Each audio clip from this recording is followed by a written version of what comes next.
ಗುಬ್ಬಿ ತಾಲೂಕಿನ ಬಾಣಹಟ್ಟಿ ಗ್ರಾಮದಲ್ಲಿ ರಾಗಿ ಕಣದಲ್ಲಿ ಸಂಗ್ರಹಿಸಲಾದ ರಾಗಿ ಬಣವೆಗೆ ಕೆಲ ಕಿಡಿಗೇಡಿಗಳು ಬೆಂಕಿ ಹಚ್ಚಿರುವ ಘಟನೆ ಶುಕ್ರವಾರ ನಡೆದಿದ್ದು, ಈ ಅನ್ಯಾಯ ಸಹಿಸಲಾಗದೆ ರೈತರು ಸ್ಥಳದಲ್ಲಿ ರೋಧಿಸುತ್ತಿರುವ ದೃಶ್ಯ ಗ್ರಾಮಸ್ಥರಲ್ಲಿ ಮರುಕ ಹುಟ್ಟಿಸಿತು.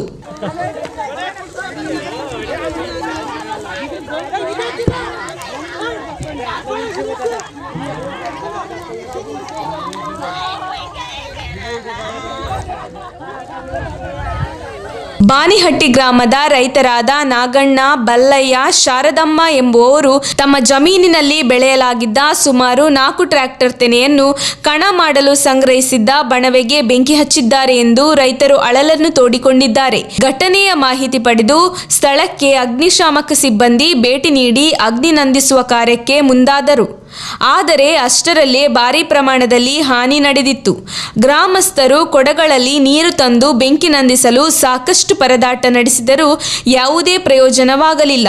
ಘಟನೆ ಸಂಬಂಧ ಗುಬ್ಬಿ ಠಾಣೆಯಲ್ಲಿ ಪ್ರಕರಣ ದಾಖಲಾಗಿದೆ. ಇನ್ನು ಘಟನಾ ಸ್ಥಳಕ್ಕೆ ತುರುವೇಕೆರೆ ಕ್ಷೇತ್ರದ ಶಾಸಕ ಮಸಾಲೆ ಜಯರಾಮ್ ಭೇಟಿ ನೀಡಿ ಕುಟುಂಬಸ್ಥರಿಗೆ ಸಾಂತ್ವನ ಹೇಳಿ ಪರಿಹಾರ ನೀಡುವ ಭರವಸೆ ನೀಡಿದ್ದು, ಈ 3 ಕುಟುಂಬಕ್ಕೆ 1 ವರ್ಷಕ್ಕೆ ಬೇಕಾಗುವಷ್ಟು ರಾಗಿ ಕೊಡಿಸುವುದಾಗಿ ಭರವಸೆ ನೀಡಿದ್ದಾರೆ.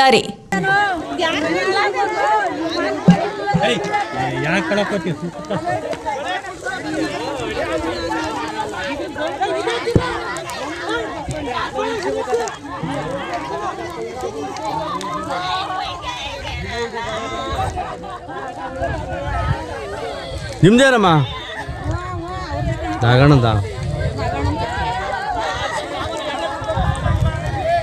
ಬಿಡು. ನಮ್ಮ ತುಮಕೂರು ಮಾಧ್ಯಮದ ವಿಶೇಷ ಸುದ್ದಿಗಳನ್ನು ನಿರಂತರವಾಗಿ ಪಡೆದುಕೊಳ್ಳಲು ಚಾನೆಲ್ ಅನ್ನು ಸಬ್ಸ್ಕ್ರೈಬ್ ಮಾಡಿ. ಕ್ಷಣ ಕ್ಷಣದ ಸುದ್ದಿಗಳಿಗಾಗಿ www.nammathumakuru.com ಗೆ ಭೇಟಿ ನೀಡಿ.